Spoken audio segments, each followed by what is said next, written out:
It started like a game show. That's what made it worse. No warning, no threat, no negotiation. One moment, everyone was just living, shopping, cooking, driving, arguing about nothing. And then, the skies went black. Every screen lit up at once. Phones, TVs, billboards, even the damn fridges with smart displays. One massive feed hijacked by something that wasn't from Earth.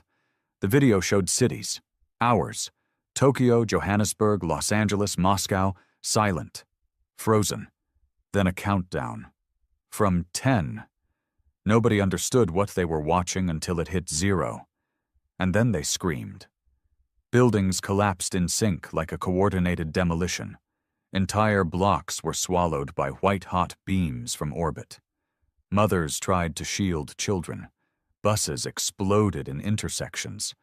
Highways split open like paper. And the feed didn't cut. It stayed on every second, not a second spared, blood in 8K resolution. The screams echoed with surround sound. It wasn't war, it was a message. The aliens didn't even introduce themselves, didn't bother explaining. They didn't care if we knew who they were. They wanted us to feel helpless, to watch it happen, to hear the crying. 7 million dead in under 9 minutes, and they broadcast it every second like a damn flex, across our planet, and across their empire.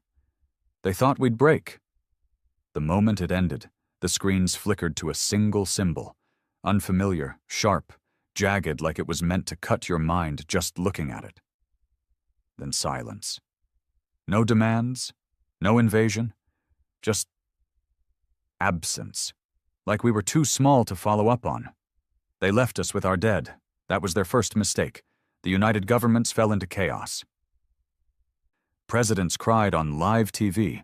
World leaders offered surrender to a force that had already left. Some called it a religious reckoning. Others said we provoked them by broadcasting our tech into space for decades. The truth? No one knew, and no one cared. But a few of us, we didn't cry, we didn't pray, we didn't try to explain it away. We just counted the dead. I was one of them. My wife and son were in Nairobi. That city took the first beam. I never even heard their last words, just their final GPS ping before it went dark. I watched the recording of the explosion more times than I can admit. Slowed it down, paused it, zoomed in. I don't even know why. Maybe to make it real, maybe to hold on to their last second on Earth. That's when the black files started circulating. Footage, logs, signal patterns. Stuff the governments tried to bury in the panic, but the net never forgets. And somewhere in the mess, one thing stood out. We got a ping, a reverse trace from the hijack signal. Not just a transmission, a location. They thought we couldn't track it, that we were too primitive to bounce it back. They were wrong. The coordinates pointed toward a system in the outer Perseus arm. Far, untouchable by old standards. But humans aren't just good at rage. We're good at building when we're pissed. In silence, behind the curtain of failing nations, a new alliance formed. Not political, not even military. It was something older, primal. We called it Project Vengeance. It wasn't born in a Pentagon. It was born in bunkers, labs, shipyards carved into asteroids. The richest men in the world funded it. The smartest minds on Earth shaped it. Mercenaries, engineers, ex-soldiers, ex-cons, men who lost everything, they became its muscle.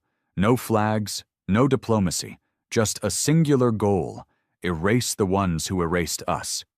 I signed up before the ink was dry. There was no boot camp, just brutal survival trials. Half of us didn't make it past the first month. They weeded out anyone who still clung to peace or mercy. What they needed were weapons in human skin. People who didn't care what it cost, who weren't trying to come back. Our ship wasn't beautiful. It didn't need to be. It was a carrier-class battleship powered by black hole compression tech we stole from alien ruins in the Arctic. Tech we didn't even fully understand, just learned to point it the right way. We named it Ashbringer, because we weren't coming to fight. We were coming to erase. Ashbringer didn't look like a ship. It looked like a grave, a floating tomb of fire and fury forged from stolen alien tech and Earth's last desperation. Its outer hull was jagged, unfinished, scorched by constant retrofitting.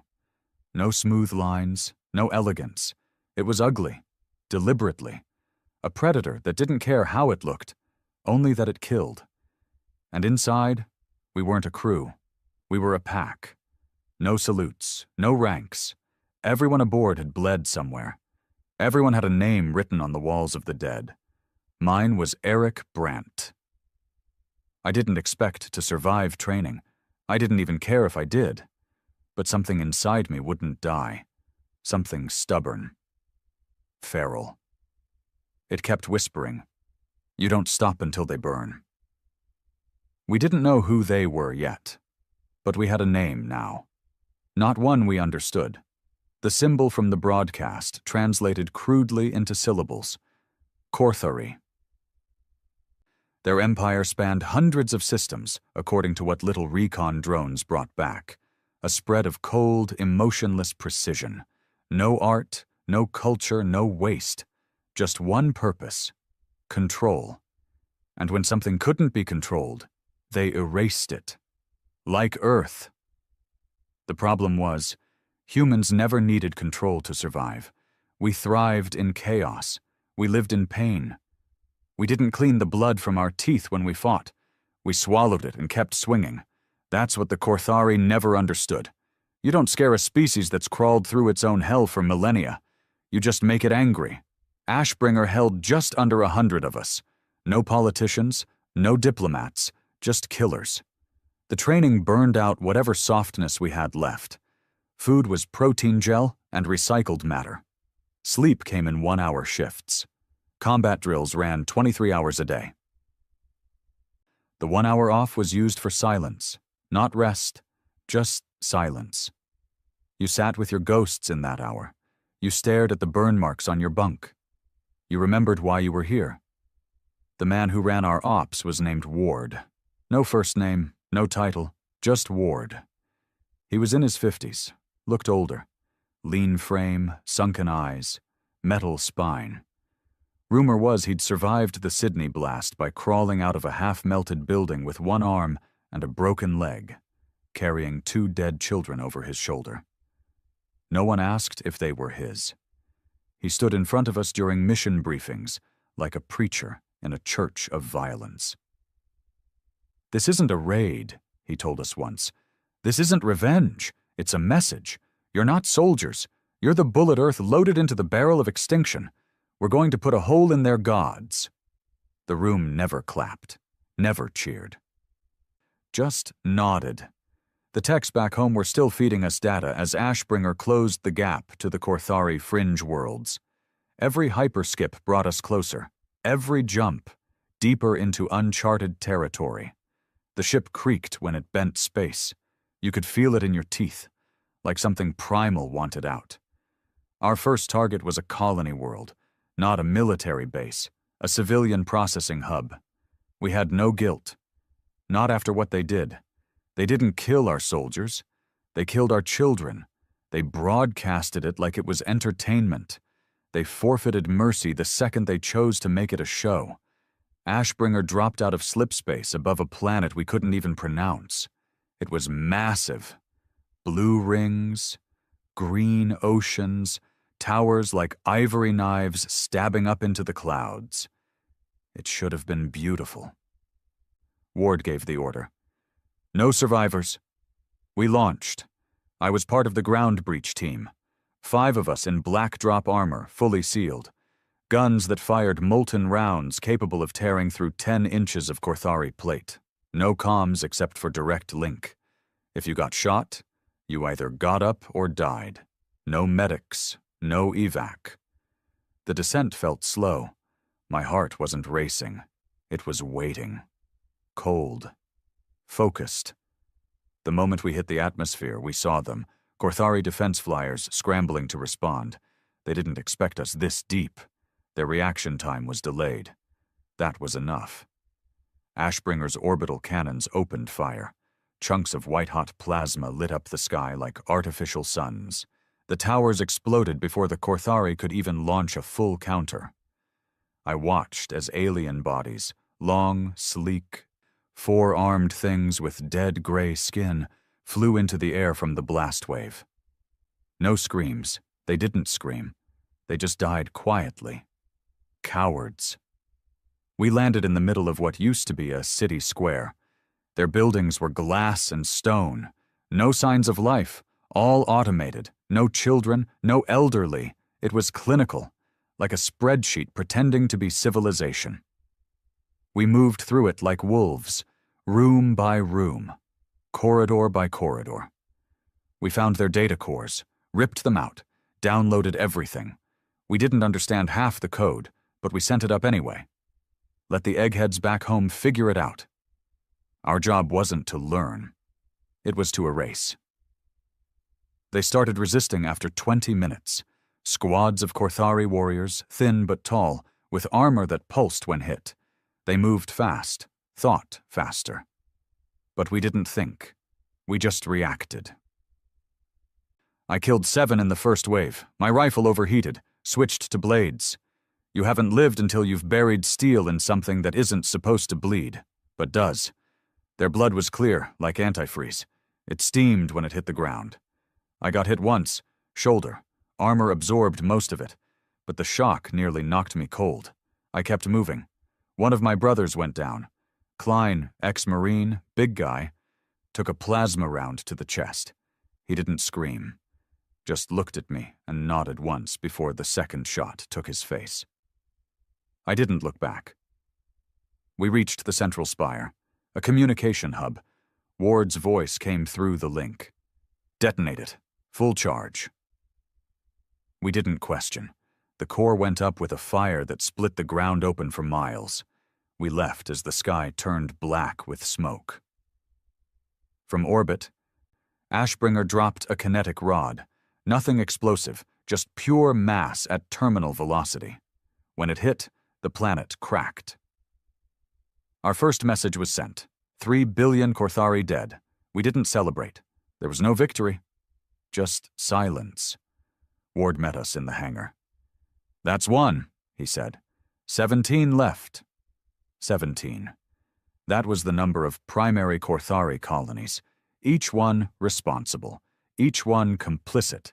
Every drone recon returned the same thing. No mourning, no reaction, they didn't care. To them, this was containment. They still thought we were manageable. They thought wrong. Back in quarters, I took out the last picture I had of my son. Worn. Cracked. The colors had faded. He was 5. Missing a front tooth. Smiling like the world was too big to fear. I stared at that photo for an hour. Then I went to the armory. I started modifying my rifle. Longer barrel. Custom grip. Increased voltage on the charge coils. If they wanted to pretend we were still the prey, I'd make sure they felt every second of the truth. The next target was 2 jumps away. A military world. They would be ready. Good. So were we. We were 2 jumps out when we received the broadcast. It wasn't from Earth. It wasn't from any human channel. This was Korthari tech, high-frequency pulse, encrypted in a format we couldn't fully crack, but part of it had been adapted by our AI systems after the first colony slaughter. It auto-translated what it could. Human aggression recorded. Containment protocol initiated. Prepare for sterilization. Ward stared at it on the main screen, hands clasped behind his back. They're going to war, someone muttered behind me. Ward didn't flinch. He just said, Good. Ashbringer was still burning off heat from the last drop. Engineers patched hull breaches, repainted torn plating, and recalibrated the forward cannons. We didn't dock. We didn't rest. There were no ports to return to, no home planet to resupply from. Earth had become a command center for Ashes, funneling resources into our ship, our crew, our mission, as if vengeance had replaced survival as the primary instinct of the species. And maybe it had. Every night I saw them. The dead. Not in dreams. I didn't sleep long enough for those. Just faces. Flickering in my mind like phantom burns. My wife's eyes, just before I left for work. My son's laugh. It never stayed long. Just enough to keep the rage sharp. Enough to remind me why we were out here, lighting entire civilizations on fire. We weren't the villains. We were what happened when villains went too far. The next target was Envar Prime, one of their oldest military colonies. A world-sized fortress, rings of satellites, ground-based artillery, and an orbital fleet that dwarfed anything we'd seen before. A full garrison of elite Korthari warforms. They were waiting for us. We knew it would be a bloodbath. Didn't matter. Ward laid out the mission with deadpan precision. We're not taking it. We're not liberating it. We're not even disabling it. We're going to turn it into a warning the galaxy never forgets. There was no drop this time. No stealth. No surprise. Ashbringer came in loud. We exited slipspace right outside the defensive perimeter. Their fleet moved instantly. 36 cruisers, 17 destroyers, hundreds of drone fighters, swarming like hornets. They opened fire before we could fully realign from the jump. Our shields dropped to 70% in the first 10 seconds. No panic. We'd planned for this. Ashbringer didn't have a cloaking system, didn't need one. It had Thresher cannons, Earth's latest hell creation. Fusion-fed magnetic slings that launched depleted uranium rods at a quarter the speed of light. No energy signature, just mass. Pure, brutal, old-school physics. The first volley tore through the enemy fleet like a spear through wet paper. 3 Korthari ships vaporized before they even understood what hit them. The rest scattered. Then came the lurkers. These weren't part of Ashbringer's blueprints. They were last-minute additions. Remote piloted war barges built from scrap and AI brains tortured into obedience. Suicide drones the size of submarines. Packed with antimatter cores. We released 20. They screamed through space, bypassing shields, worming between enemy formations, then exploded with the force of small stars. Half the orbital defense was gone in under 5 minutes. But they adapted quickly. Korthari ships were designed for modular evolution. I watched through the viewing deck as some of them morphed mid-fight, plates shifting, engines rerouting, weapons folding in and out like insects. They started flanking us. Their drones swarmed like mist, tearing into our hull with razor limbs and plasma bites. Ashbringer bled fire. Inside, alarms screamed. Bulkheads sealed. Hull ruptures in sectors 7 through 11. 15 of our crew were lost in the first breach. Another 10 burned alive trying to hold the reactor line. I saw one man get dragged through a gap into space before the emergency door slammed shut. No name, just a scream that cut off like a light switch. Ward's voice came through comms, hard and cold. "Breach squad, launch! Get inside the fortress! Set the charges!" I was already halfway to the drop bay. Our goal wasn't to win the space fight. It was to make them bleed where it hurt. The command center on Envar's surface. The brains. The officers. The High Council of Military Operations. Intelligence said they were buried inside a mountain, protected by layers of terrain, shielding, and biosecurity. Good. We liked a challenge. My squad consisted of 4 this time. Merrick, ex-miner turned demolitions. Griff, a quiet, long-range specialist who hadn't spoken since we left Earth. Doyle, a brute with arms like pistons. And me, the one who never stopped getting back up. We punched through atmosphere at terminal velocity. Our pods were black metal coffins built to withstand hell. No guidance, no corrections. You either landed or splattered.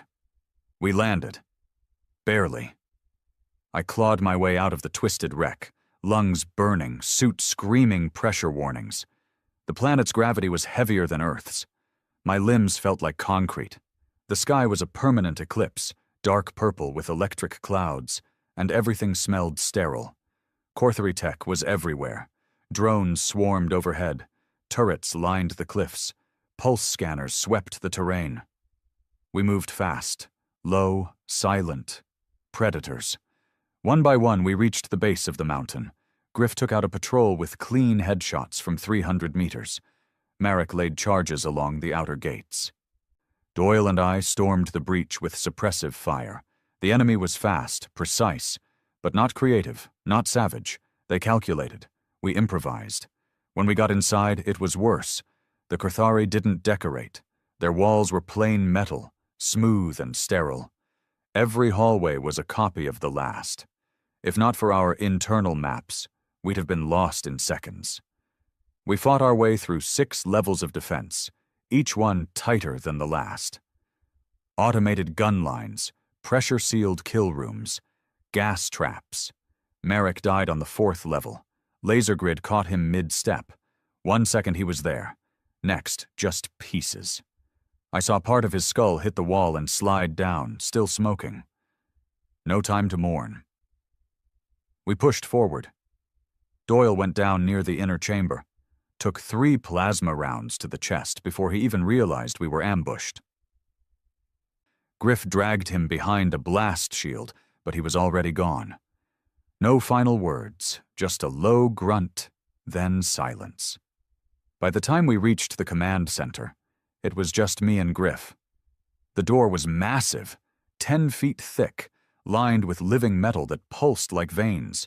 No keypad, no handle, just a smooth, blank surface. We planted the charge, Marek's last set, enough to level a small city block. We backed up, triggered the countdown. 10 seconds.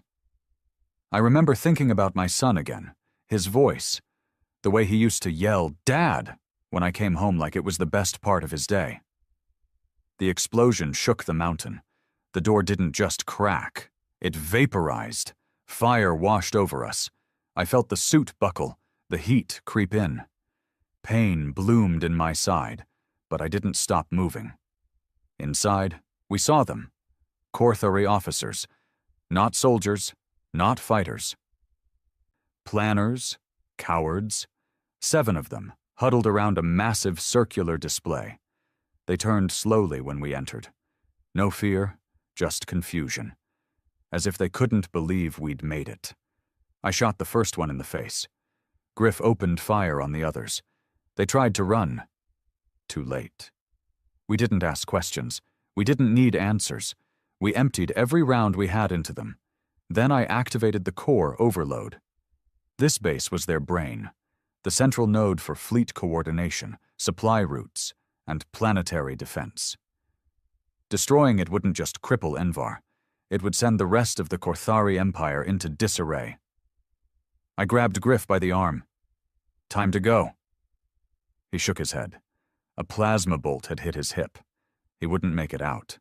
He handed me the last data core, torn from the command table. "Get it home," he said. His first words in weeks. I nodded, then ran. The escape tunnel was collapsing behind me.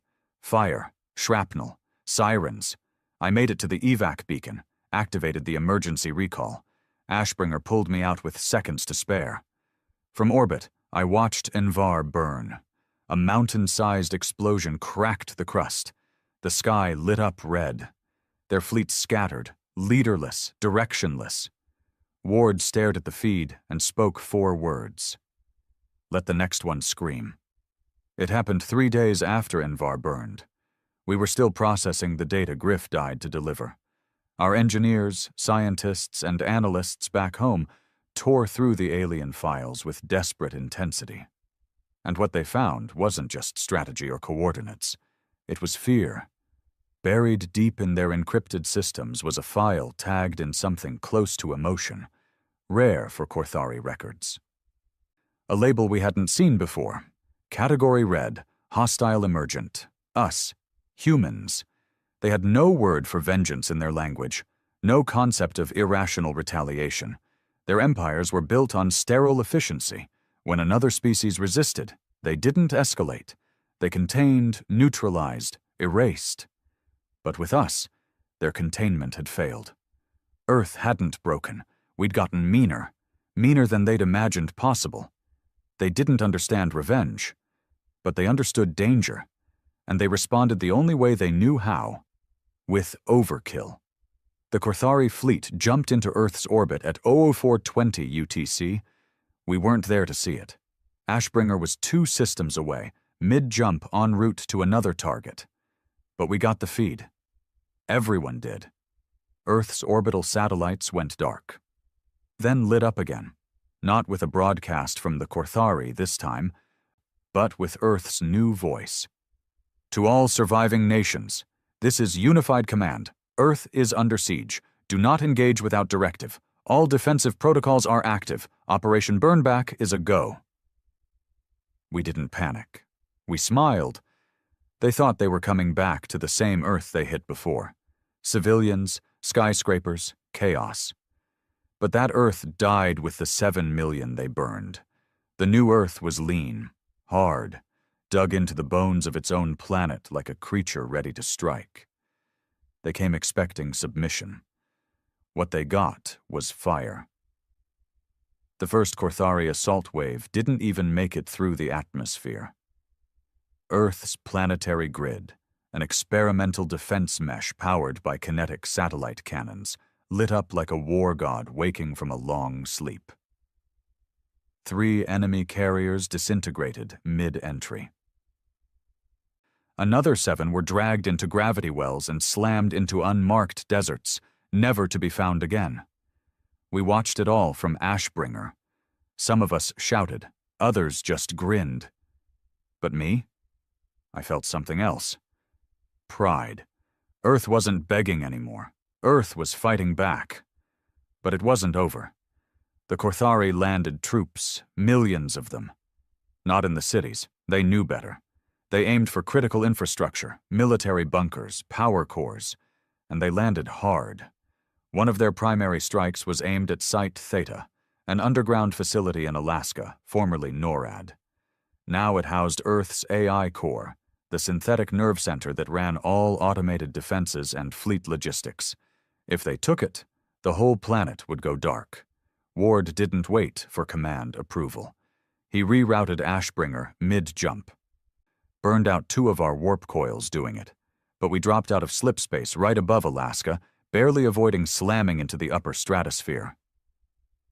Ward's voice rang through the comms. They want Earth back. Let's show them what it costs. We dropped fast. No pods this time. Direct ground impact suits. Heavier, slower, but indestructible. My HUD came online mid-descent. 150,000 Korthari soldiers marked on the ground. Massive crawlers like steel spiders rolled across the snow. Plasma barrages lit up the sky. I saw the crater where Site Theta used to be sealed. It was open now, burning, fractured, under siege. I hit the ground like a meteor. The snow didn't even exist by the time I got up. Just steam and blood. Korthari troops flooded the ridge. They weren't like the ones we faced before. These were warriors, enhanced, armored. Wired into a hive command net. They moved like one organism, no hesitation, no fear. I didn't care. My rifle barked. A dozen dropped. Behind me, dozens more of our breachers slammed into the ground. Ward's second in command, Kurtz, led a flank assault through the north corridor. Drones whirred above us. Missile pods shrieked down. The ground shook like the planet was trying to eject the invaders by force. And still, they kept coming. Inside the Site Theta breach, it was worse. The AI core had activated defensive protocols. Automated turrets screamed with red fire. Tesla walls lit the tunnels. But the Korthari had adapted again. Small units of null-phase soldiers, able to blink past physical matter, were inside already. We had to clear it room by room. My team moved through the lower corridor, Doyle's old route. The same place we trained when Ashbringer first launched. Now it was blackened and covered in alien ichor. We found the first control room swarmed. Half a dozen Korthari tore apart the wiring, looking for the neural link to disable our AI. I tore through them with my blades. Close quarters. Visceral. Korthari bodies don't react like ours. No screams, no pleading, just collapse, like turning off a machine. We reached the core chamber in 20 minutes. Too long. One of the null-phase bastards was already linked into the data port, flooding corrupted code into the system. The AI flickered. Lights stuttered. I raised my weapon, but Ward beat me to it. He'd come through the side wall, coated in alien blood, limping but alive. He fired once, a spike round, straight through the Korthari's elongated skull. The thing spasmed, then exploded. We purged the corruption, rebooted the core. Earth came back online. Within seconds, orbital support kicked in. Satellites fired precision strikes. Drones dropped nukes, targeted fast, ruthless. Korthari formations broke.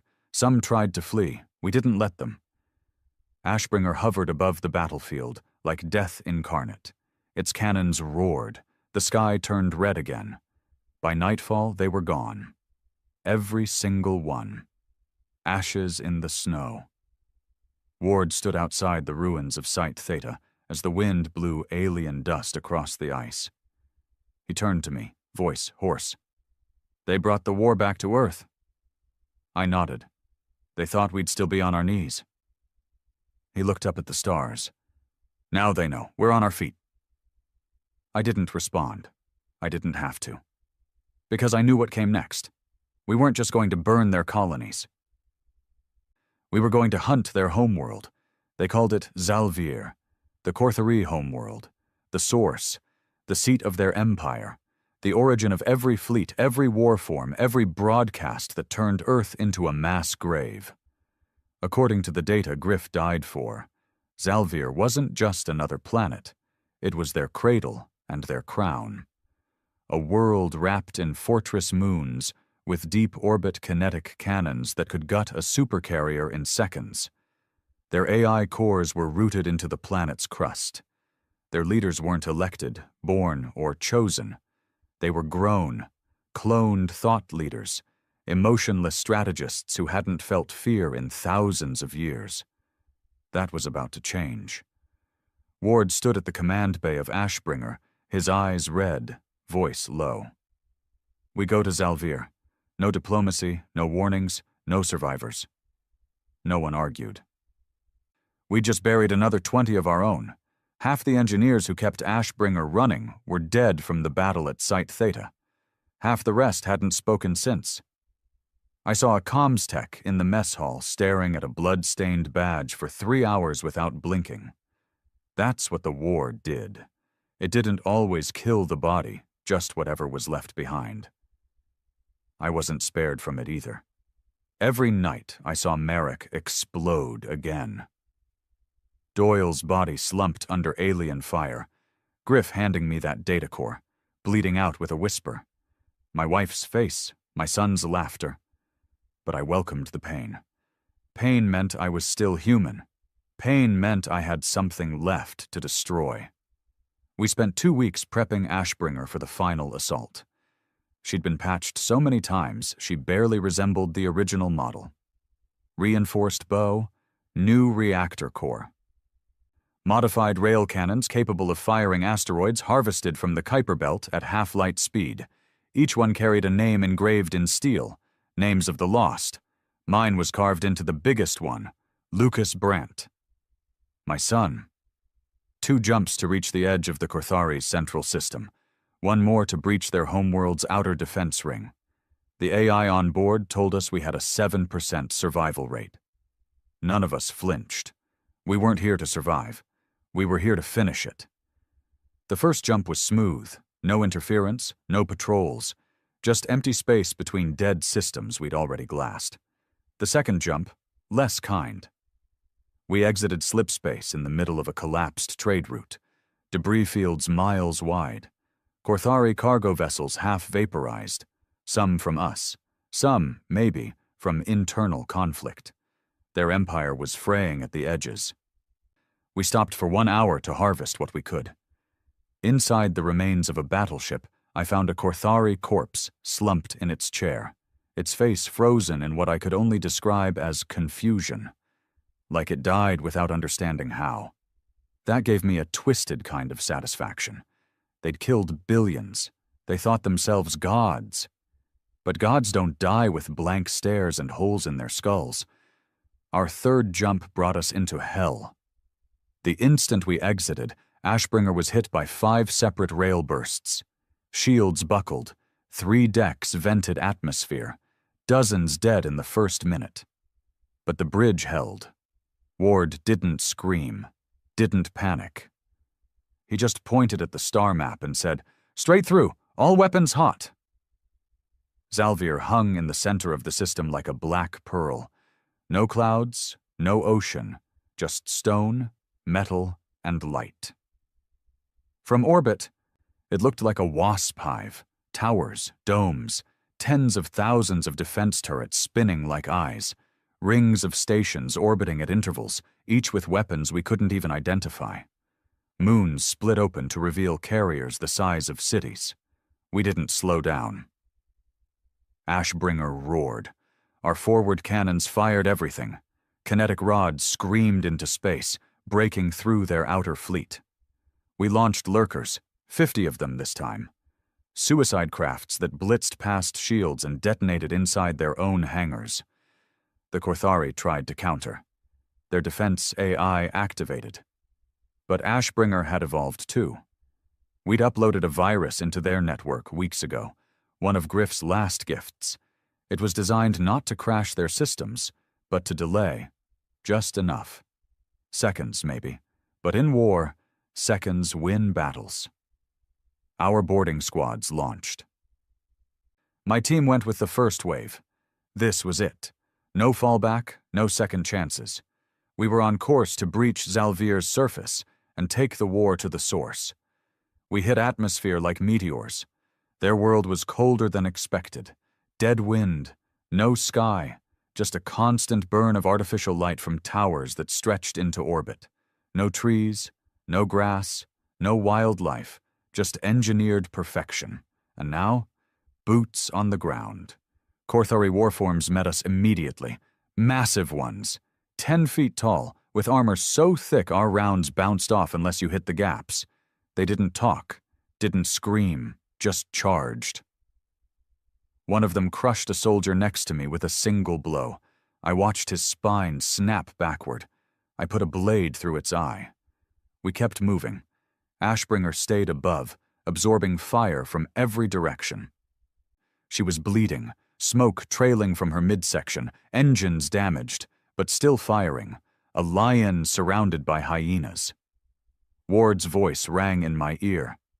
"Main target is Central Mind Spire. Cut it down. Everything else dies with it." Easier said than done. The spire was over 5 kilometers tall, heavily shielded, protected by 30 layers of defense, and worse, they were adapting again. We watched in horror as wounded Korthari began fusing with nearby tech, literally merging with machines.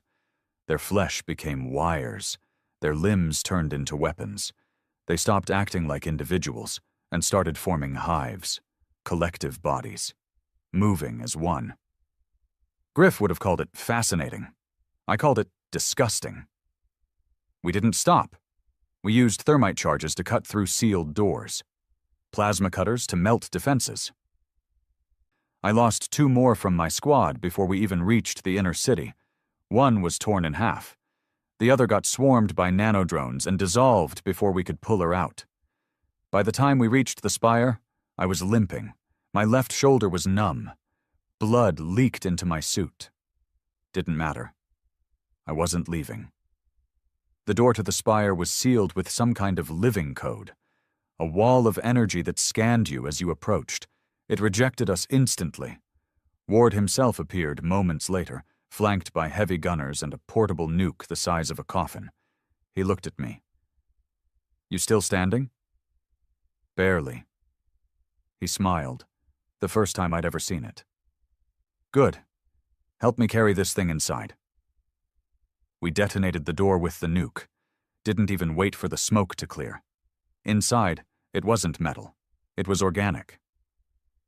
The walls pulsed. Lights moved like blood vessels. The air felt wet, alive, and in the center, the Korthari high mind. Not a person, not even a being. It was a mass, a pulsating thing, suspended in biofluid, connected by wires and thoughts. We couldn't tell where it began or ended. It felt wrong, like staring at the end of everything human. Ward raised his weapon. I beat him to it. I fired one shot, right into the heart of it. The entire planet screamed, not with sound, but with data, a psychic pulse. My vision blurred. My head felt like it was splitting open. All around us, Korthari dropped. Some folded, some exploded, others just froze, like the signal that kept them moving had been cut. Ward looked at me, eyes wide. You killed it. I dropped the gun. No, we did.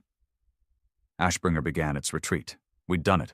We'd broken their mind, their world, their empire, and for the first time since the first broadcast, Earth was safe. We thought it was over. After Zalvir fell, we pulled back, not because we had to, but because there was nothing left to kill. The Korthari didn't surrender. They didn't plead. When their mind collapsed, they just shut down, like someone flipped the off switch on an entire species. Their fleets went dead.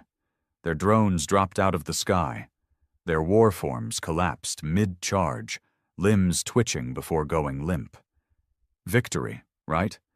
That's what they called it back home. Every news feed on Earth blasted the same message. Humanity triumphant, the war is over. Families cheered in what was left of the cities. Survivors poured into the streets with makeshift flags. Names of the fallen scrolled across digital walls while children danced beneath them. For the first time in years, people looked up, not out of fear, but hope. But me? I didn't celebrate, because I felt it, even as we boarded Ashbringer for the final departure, even as we drifted past the smoldering wreckage of Korthari moons and orbiting spires. I felt it, a wrongness in the air. Not grief, not guilt, a silence too loud to ignore. Ward must have sensed it too. He didn't say anything, but the way he stood on the bridge, motionless, jaw locked, told me his instincts were screaming. He was a man who had seen too much war to ever believe it ends clean. He was right. It started the moment we jumped out of the system. Ashbringer's core, upgraded with scavenged Korthari tech, flickered mid-jump. Just a stutter, a hiccup. Then the lights dimmed. Systems reset. Communications dropped to static for 20 seconds. But in that static, we heard something. Not a glitch, not a signal, a voice. It didn't speak in words, not like we understand them. It pulsed, echoed, bypassed our comms and went straight into our heads. It wasn't language, it was presence. Something vast, ancient, a pressure behind your eyes. Every man on the bridge froze. I felt my hands go cold, my vision blurred. The voice whispered not with sound, but certainty. You were not meant to find it. Then everything snapped back. Power returned. Systems normalized. Navigation confirmed our coordinates. We were back in Sol, Earth ahead, Ashbringer trailing scars and silence. But that message, it haunted us. Ward called an emergency meeting. Only 10 of us left from the original breach team. Bloodied, broken, but still breathing. We met in the tactical chamber, surrounded by holofeeds showing Earth's cities rebuilding. The footage felt fake, like an old film loop. Ward stood in front of us, eyes darker than I'd ever seen. We didn't just kill the Korthari, he said quietly. We woke something they were afraid of.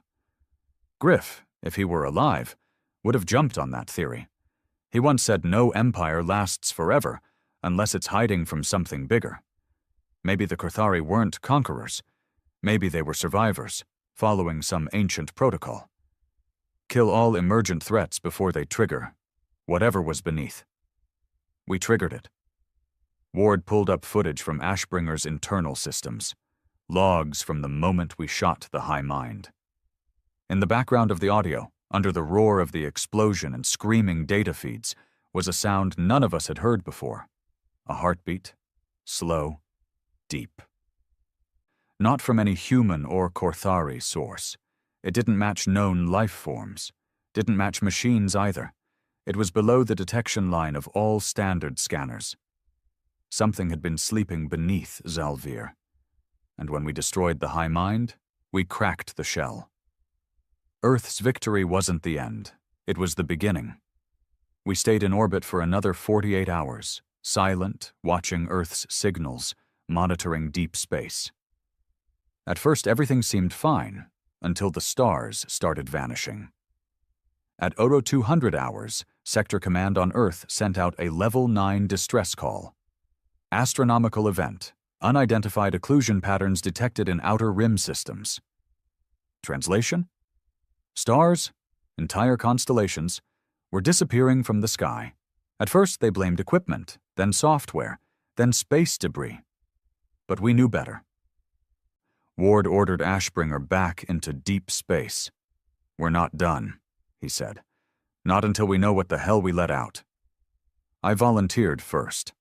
I couldn't go back to Earth. There was no home waiting for me. My family was still ash on a long-forgotten timestamp.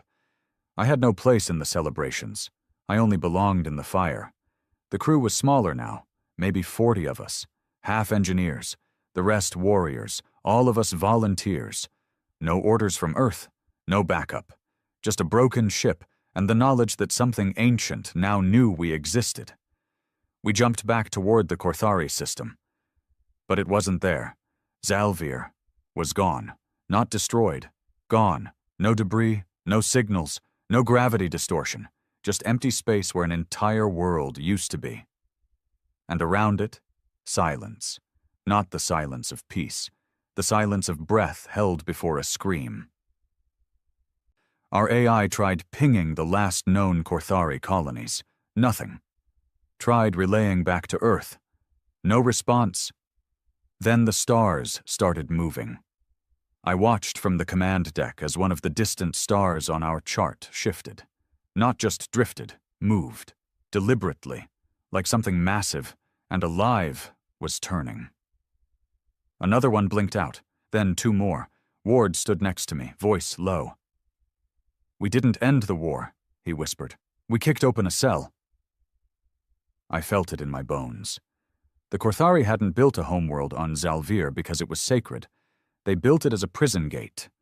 The High Mind wasn't just a strategist. It was a seal, a conscious lock, a networked neural firewall designed not just to run an empire, but to contain something beneath it. And we blew it to hell. Now that thing was free. What came next was fast. Too fast.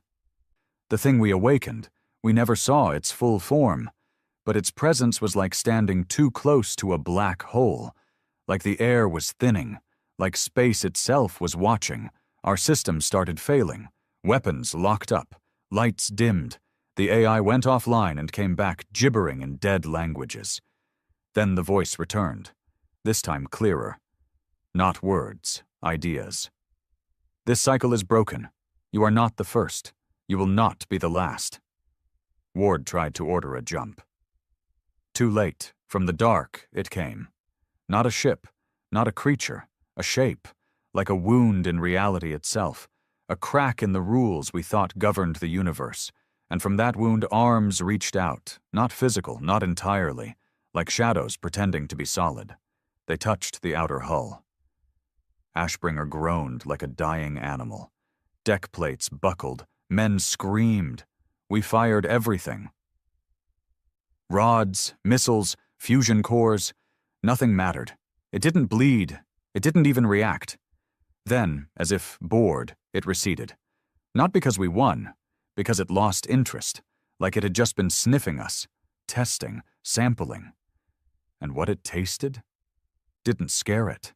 It just whispered one last phrase as it vanished back into the black. Not ready yet, but soon. Ashbringer drifted for days. Systems rebooted slowly. Comms returned, partially. Earth was still there, still rebuilding. But strange reports had begun. People going missing. Whole research outposts on Mars suddenly silent. AI systems refusing orders. Satellites blinking out in perfect geometric patterns. We didn't go home. We couldn't. Ward sent one final encrypted message to Earth. Victory was a lie. Prepare. The old things are waking up. Then we turned Ashbringer toward deep space. To find out what came before the Korthari, to find the thing they tried to cage, to understand the thing that now knew our name. We weren't soldiers anymore. We were the last line between humanity and whatever waited behind the stars. And I swear to you, it's still watching. We left known space behind, past the edge of Korthari systems, beyond what even alien charts had mapped. Out here, stars were sparse. Time felt warped. Ashbringer moved like it was cutting through oil, heavy, slow, with the sense that something was pressing back. Ward called it the event horizon of reason. We'd stopped trying to explain it.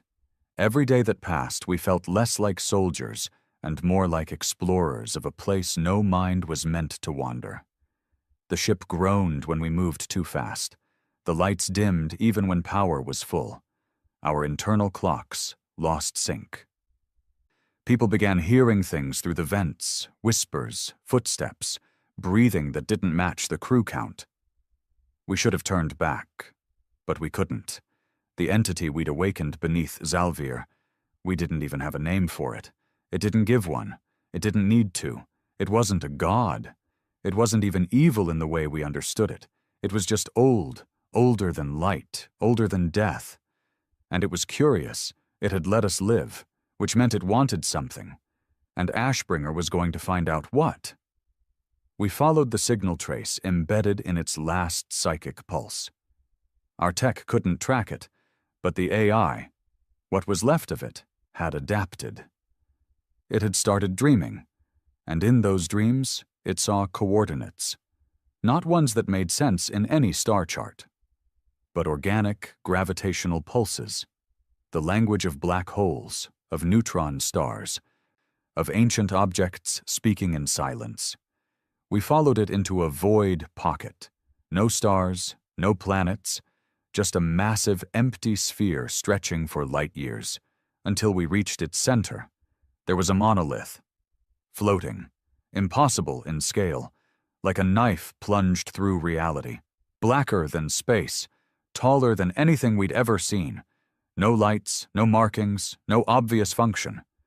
But the moment we approached, it woke. Ashbringer's systems died instantly, total blackout. Then came the voice, not in our ears, not in the comms, inside our minds. You were not first, but you may be last. We fell unconscious. All of us. 1 second I was standing on the bridge, weapon in hand. The next, I was somewhere else. It wasn't a dream. It wasn't a vision. It was a memory. I stood on a battlefield that wasn't Earth. Red skies, towers split down the middle. Corpses that weren't human, or Korthari. Creatures 10 stories tall, all bone and steel, lying broken under bloodless moons. Ships the size of continents shattered in orbit. The air stank of burnt ozone and rotting intelligence. And in the center, the entity. It wasn't a shape. It wasn't even form. It was absence. A wound in space. The same one we'd glimpsed after killing the High Mind. Except this was billions of years ago. It wasn't fighting. It was feeding. Feeding on thought, on memory, on identity. The species that tried to stop it had power far beyond ours. Weapons that bent time. Shields that could deflect suns. Civilizations with trillions of minds linked together. None of it mattered. They'd built the monolith to stop it. A cage of logic. A prison made of collective belief.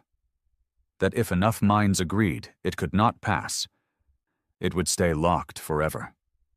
And for a time, It worked. But empires fall, and belief decays.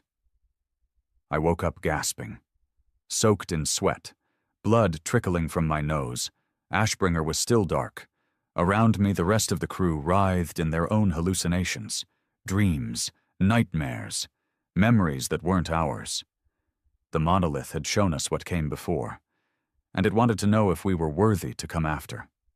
Ward came to a few minutes later, eyes bloodshot, skin pale. He said one sentence before collapsing again. "We're the failsafe." I didn't understand it then, but I would, because that's when the test began. The monolith sent down a signal, not a weapon, a challenge, a trial in 3 parts, physical, mental, and existential, not tests of strength, not even survival, tests of will. The first came without warning. The crew turned on each other, not manipulated, not mind-controlled, just poisoned with doubt. One by one, men who'd bled beside me for years started to question. Their memories were twisted. Voices whispered doubts. "You didn't lose your family. You killed them. The war wasn't real. You invented it to feel alive. There is no Earth. There never was." Reality bent like a fragile mirror. Some cracked. Benson, our pilot, slit his own throat with a shard of broken armor. Yin, the comms specialist, spaced herself mid-hallucination. She thought we were still on Zalvir, screamed that the walls were bleeding. Only 20 of us remained after the first phase. I almost broke too. I started doubting my son's name. But I had one anchor left: the pain. The image of his last recorded position. The timestamp. The silence that followed. Pain didn't lie, and so I held on. The second test came silently. We found a chamber deep in Ashbringer's lower decks that hadn't existed before. A door, cold, made of the same black material as the monolith. We opened it. Inside were replicas, of each of us, standing, breathing, watching, perfect copies. They didn't speak, didn't move, until we did. Then they attacked, not with rage, not even violence.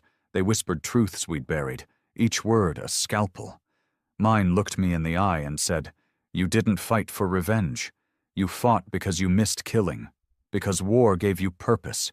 Without it, you're nothing." I almost believed him.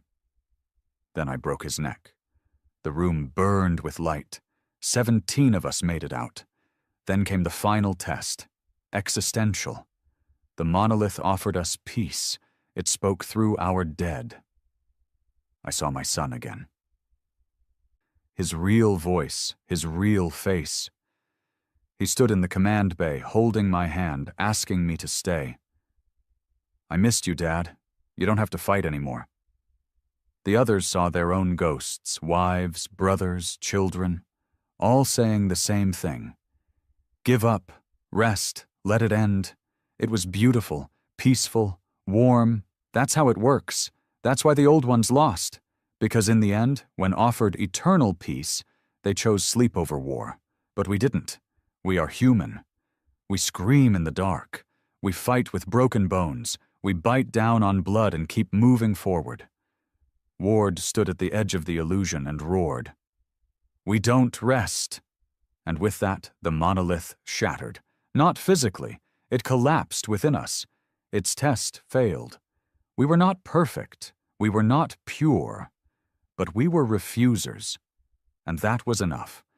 When we awoke again, Ashbringer's systems were back online. No voices, no whispers, just silence. The monolith drifted behind us, still, dim, empty. And then came the final message. Cycle broken. Not caged. Not fed. Not feared. Observation begins. Whatever it wasn't sealed anymore. But it didn't destroy us, because for the first time it had seen something different. Not obedience, not worship, not panic, defiance. It wasn't over, but it was watching, waiting. And as Ashbringer turned back toward Sewell, I knew one thing. Humanity's greatest weapon wasn't our technology or our rage. It was the fact that we never give up. The sky was too blue. That's what struck me first when we re-entered Earth's orbit. After everything we'd seen, burning stars, frozen voids, monoliths that whispered in thought, Earth's sky felt wrong. Too clean. Too untouched. Like the world below had moved on without remembering what it cost. Ashbringer was barely holding together. She creaked on entry, panels scorched, one of her rail cannons fused into dead metal. Only 15 of us were left. 15 out of almost 200.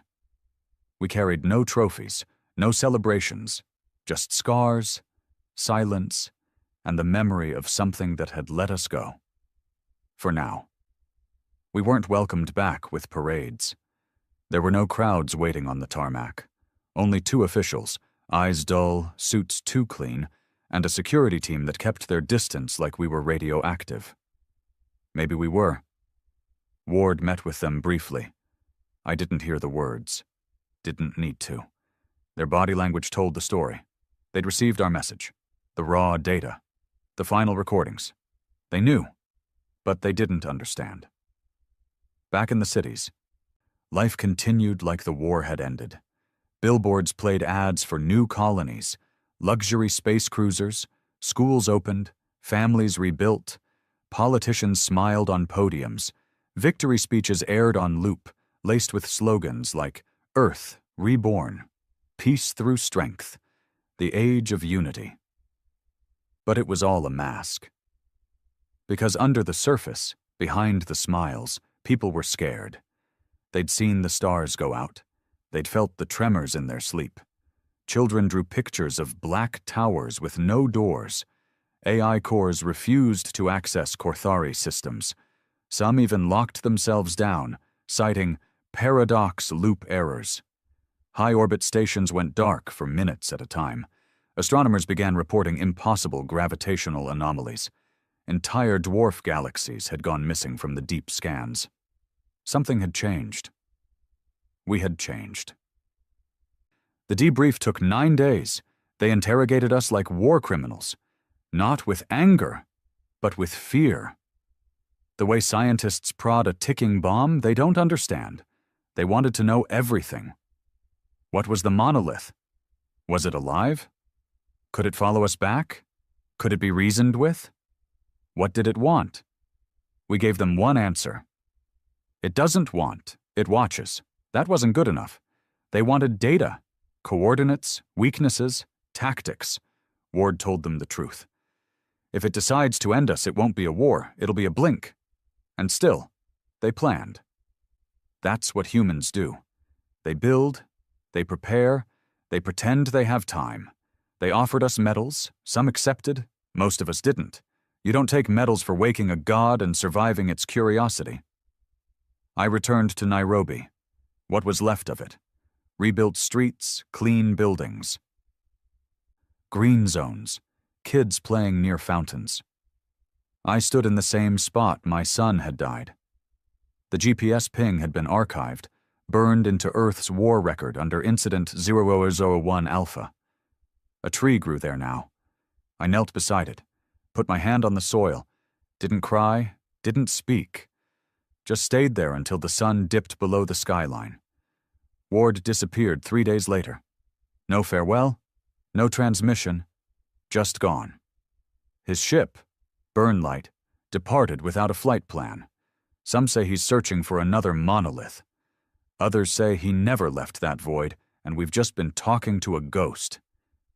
Maybe he knew we were being watched. Maybe he wanted to look the watcher in the eye again. Me? I stayed. For a time. I tried to live. Tried to eat normal food, sleep in a real bed, talk like a human again. But it never felt real. Because the truth is, we're not done. Not me, not Earth, not the thing behind the stars. 6 months passed.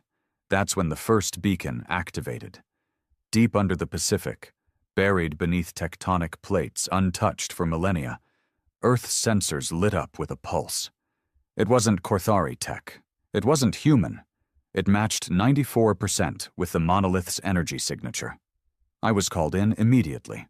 The briefing room was full of new faces, young men in clean uniforms, bright eyes, thinking they were about to become heroes. They'd never heard the heartbeat.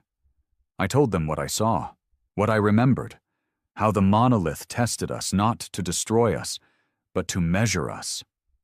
And now, it was measuring Earth again. We weren't the only ones who had awakened. The beacon was one of 7, each buried deep in a planet across the system. We'd only found one. The others were silent. For now. There was one last entry in the Ashbringer log, something we'd missed. During our jump back from the void, a passive sensor had picked up a message on a sub-dimensional layer. A whisper, translated crudely by our AI. 6 words. Next time, bring all of you. It wasn't a threat. It was an invitation. Earth is rebuilding fleets again, not for war against aliens, but for what comes next. They're calling them the Sentinel class. Ships built not to destroy, but to stand. To watch. To be the first line between humanity and the dark beyond. They asked me to name the first one. I called it Ashbringer 2. Not because we wanted war, but because some names should be remembered when the stars start to go out again. I don't know when it'll return. Might be years, might be tomorrow, but it will. And when it does, we'll be ready. Not because we're powerful, not because we're united, but because we're human. We don't bow, we don't beg, we fight, even when we know we're going to lose. Even when death stands inches from our face, we fight, because something worse than extinction is never having tried. And if that thing behind the stars wants to judge us again, let it come. Let it see what Earth becomes when it refuses to die. The warship hung in the void like a ghost, black as the abyss, sleek and deadly. Its hull absorbed light, a silhouette cut from nightmares. The abyssal wrath had no insignias, no allegiance, only the whispered rumors of its existence. To most, it was nothing more than a myth, a specter conjured to scare unruly soldiers into discipline. But to the enemy fleets of the Zenkal Dominion, it was very real. The scattered remains of their warships, reduced to space dust, were evidence enough. Nobody knew who crewed it or where it came from. It struck from the shadows, leaving devastation in its wake. And then it vanished without a trace. Inside the darkened command center, Captain Diana Grayson moved with precision, her steps silent as the vacuum outside. Her crew operated in complete darkness, their eyes accustomed to the dim glow of tactical displays. She stopped in front of her second-in-command, Lieutenant Kiran Malik, who was studying the latest reconnaissance data. "Report," she ordered, her voice low but firm. "2 Zenkal destroyers patrolling the Kiraus Belt, Captain. Light escort. Their main fleet is further out, guarding the mining colony on Arzek," Malik replied. Diana's lips curled into a predatory smile. "Perfect. Send the coordinates to targeting. We'll make this quick." As Malik relayed the commands, Diana glanced at the battle map. It was hard to believe how far humanity had come since the fall of Earth. The Zenkal had come without warning. A vast armada blotting out the stars, leaving cities as charred husks. Billions died within weeks, the survivors scattered among the stars, fighting back with whatever remnants they could find. But abyssal wrath was different. It was humanity's response, the culmination of desperation and genius. Built in secrecy on a derelict mining colony, it housed experimental tech no other vessel possessed, cloaking arrays that baffled sensors, weapons that could rip through even Zenkal battleships, and a neural command network that made it as responsive as a living predator. It was forged from vengeance and operated under one directive: make the Zenkal fear the dark. "Captain," Malik called out. "Targets acquired and locked. Awaiting your order." Diana took a deep breath, her heart steady despite the familiar surge of adrenaline. She knew that every shot fired from abyssal wrath whispered the same promise. Humanity would not die quietly. Fire. The ship hummed, and the void outside briefly flared as pulse cannons tore through the first destroyer's hull. The second turned, but the abyssal wrath had already repositioned, sending a torpedo straight into its engine core. A brilliant, silent explosion tore it apart. Diana allowed herself a brief moment of satisfaction. Status? No survivors, Captain. Transmission logs indicate no distress signals got out, Malik confirmed. Good. Begin cloaking. Let's head for Arzek. Time to send a message. As the ship faded from sight, Diana couldn't help but wonder. Did the Zenkal know what hunted them? Did they whisper about the darkness, terrified of the predator lurking in the void? She hoped so. Fear was a weapon as sharp as any blade, and it was one she intended to wield until humanity reclaimed the stars. As the crew went about their tasks with disciplined efficiency, Diana leaned back into her command chair. They would strike again, and again, until the Zenkal remembered why humans were never meant to be cornered. But as the ship moved through the endless void, one thought nagged at her mind. How long could they keep this up before the hunter became the hunted? The answer didn't matter. Not now. There were more enemies to kill, more scores to settle. Humanity's vengeance had just begun, and the abyssal wrath would make sure the galaxy never forgot. As the abyssal wrath drifted soundlessly through the void, Diana couldn't shake the unease gnawing at the edge of her thoughts. The ship was a marvel of human ingenuity, born from shattered hopes and grim determination. It had become a legend, a ghost ship that struck without warning and vanished before alarms could even echo. But every mission carried more weight, more danger. Malik approached, his expression guarded. Captain, long-range sensors are picking up a distress signal, human frequency.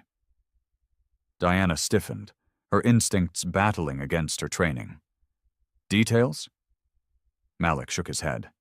Weak signal, repeating. Could be a trap, but if it's human, they're in trouble. Diana's jaw clenched. They had their orders. No distractions, no deviations. But abandoning fellow survivors didn't sit right with her. It wasn't how she was raised. Pinpoint the source, she ordered. The bridge hummed as data poured through the consoles. Malik's brow furrowed. It's coming from a derelict freighter drifting near the Arzek colony perimeter. Minimal power signatures. Could be a decoy. Diana didn't like it. The Zenkal were cunning, and they had started mimicking human distress signals to draw out resistance fighters. But if there was even a slim chance of survivors... She straightened. Helm, set an approach vector. Keep us cloaked. We'll drift into sensor range. The ship moved like a phantom, edging towards the freighter. On the main screen, the derelict slowly came into view. A massive hauler, its hull pockmarked with battle scars. Diana narrowed her eyes. Scan for life signs, she commanded. Malik tapped at his console. I'm picking up faint biosignatures. 4, maybe 5. They're in the lower decks. No power, no heat signatures. Ship's completely dead. Diana considered the odds. It wasn't uncommon for scavengers to take shelter in abandoned ships, but something about this didn't add up. Send a remote probe, she ordered. Within moments, a small drone slipped from the Abyssal Wrath's launch bay, gliding toward the freighter. It latched onto the airlock, cutting through the hull to gain entry. The feed popped up on the main screen, flickering as it moved through the dark corridors. Debris floated aimlessly, and the walls bore deep plasma burns. Looks like a fight broke out, Malik muttered. Suddenly, the camera jerked, and Diana's heart skipped a beat. The probe rounded a corner, its light revealing a cluster of bodies, human, frozen and lifeless. She swallowed down the grim reality. "Damn it," she whispered. But before she could issue a recall order, the feed jolted again. Movement, a faint silhouette slinking through the dark. Diana leaned forward, her instincts on high alert.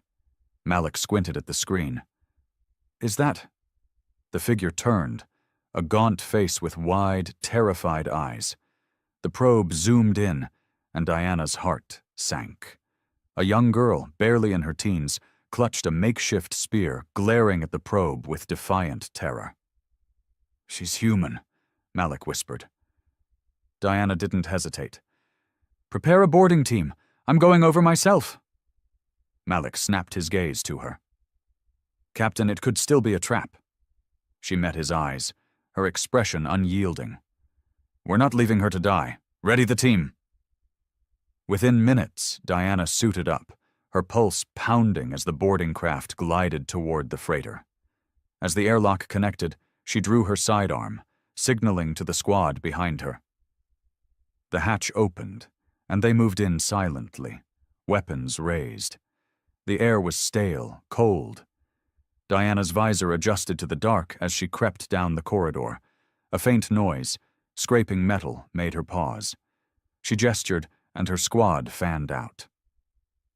Ahead, the girl crouched behind a cargo crate, her hands shaking as she held her makeshift weapon. Diana holstered her gun and raised her hands slowly. "It's okay," she called out. "We're human, here to help." The girl didn't move, her eyes darting between Diana and the soldiers. Finally, her grip on the spear loosened, and her lip quivered.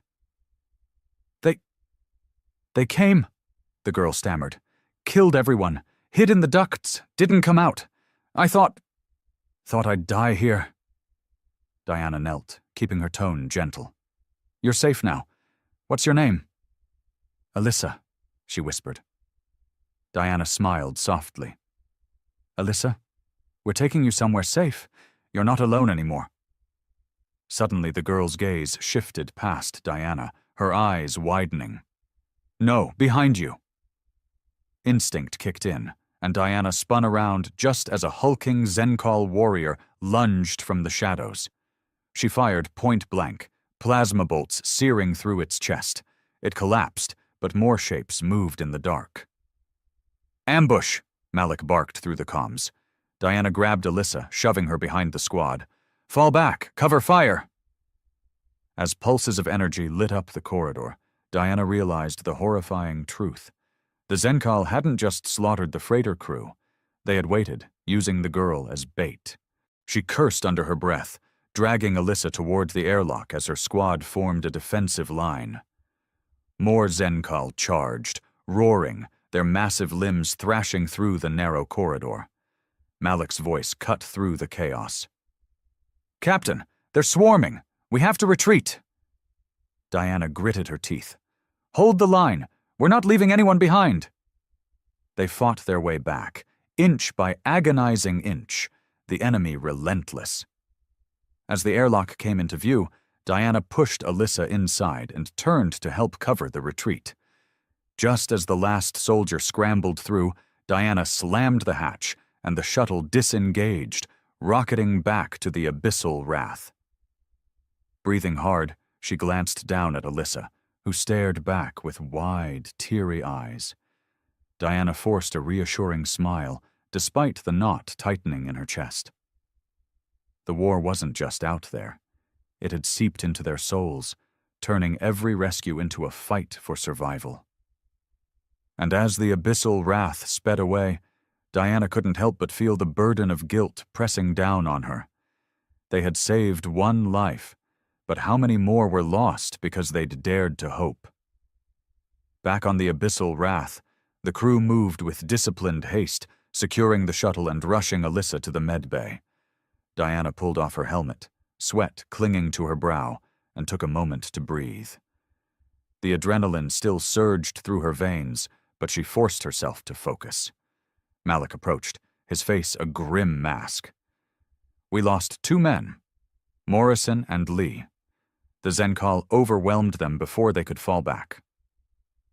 Diana's jaw clenched, and she forced down the rising guilt. Understood. Debrief the squad and make sure their families receive word, if we can find them. Malik gave a short nod and hesitated. Captain, permission to speak freely? She glanced at him, recognizing the tension in his posture. Granted. He lowered his voice. That was reckless. We should have cut our losses. The girl was bait, damn good bait. Next time it might be the whole crew. Diana met his gaze without flinching.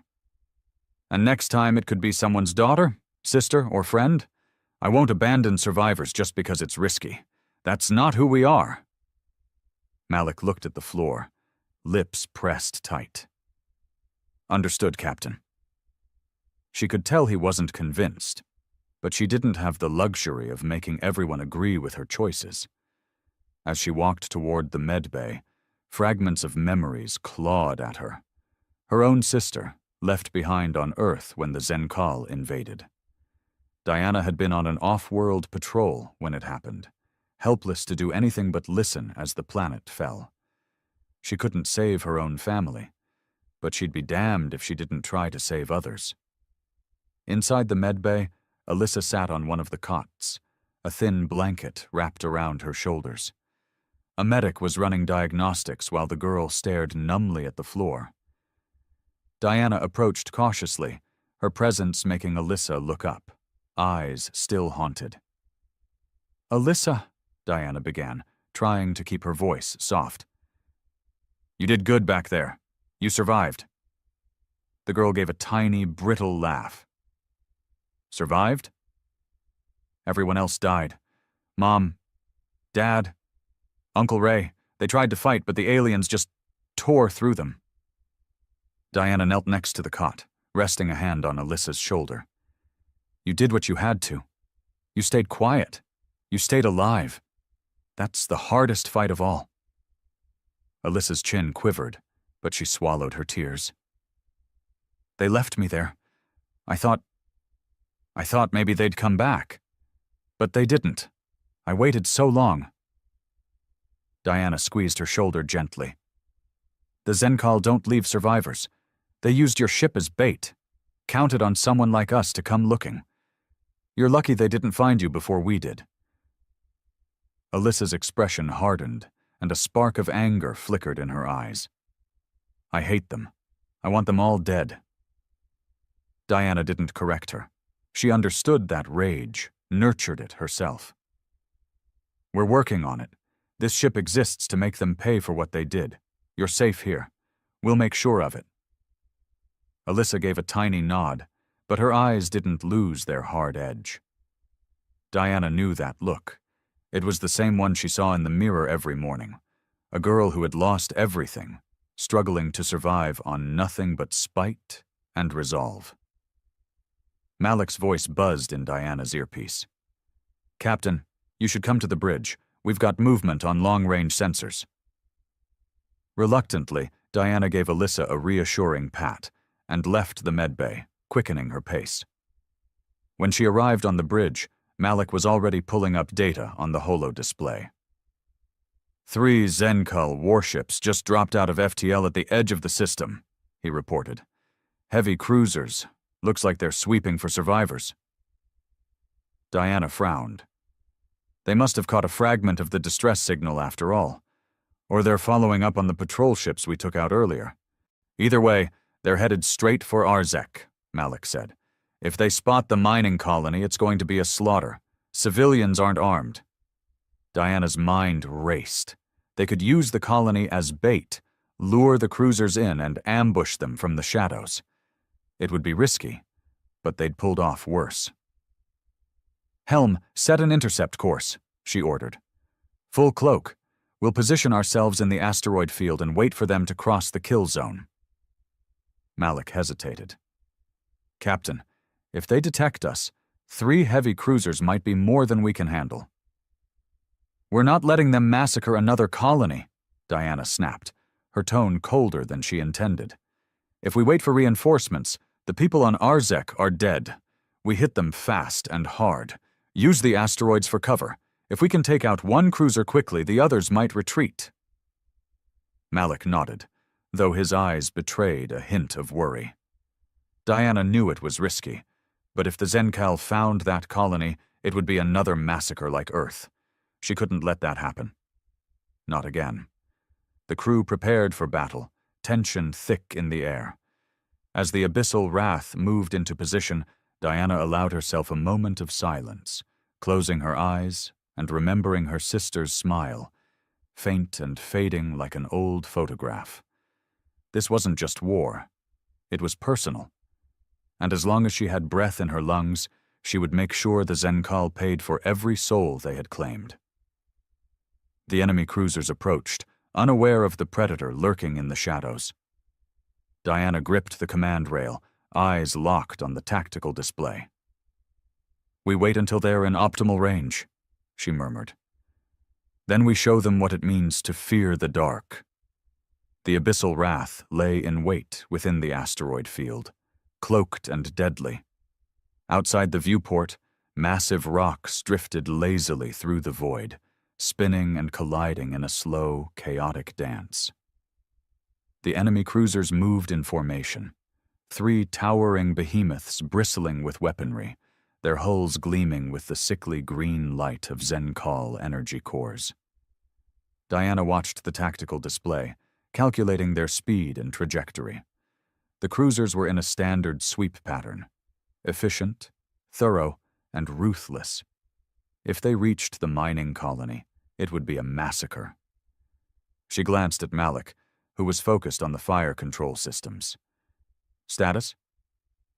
"Main cannons charged and primed, torpedo bays loaded, targeting solutions for lead cruiser calculated," he reported, his voice calm but tense. Diana took a breath, her gaze steady. "We take out the lead ship first. It's their command vessel. Once it's down, the others might hesitate. Full power to forward shields during the attack.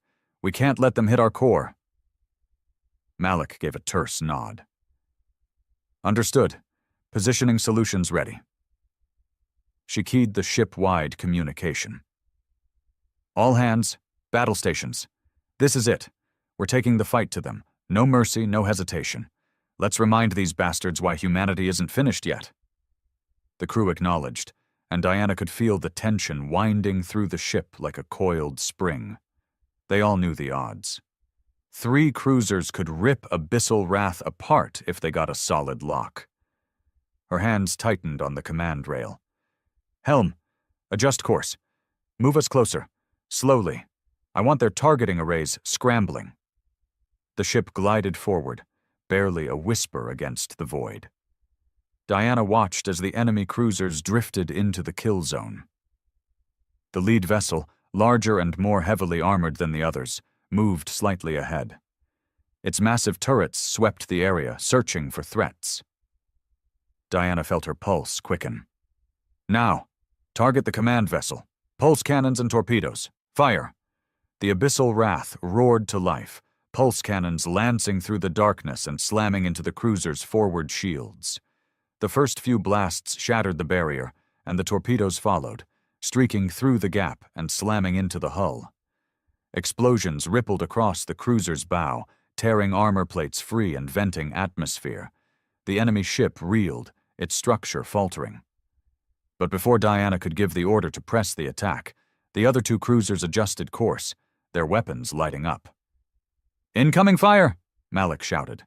The abyssal wrath veered sharply, evading the first volley, but a plasma burst clipped the aft shields, making the ship shudder. Diana steadied herself, eyes blazing with determination.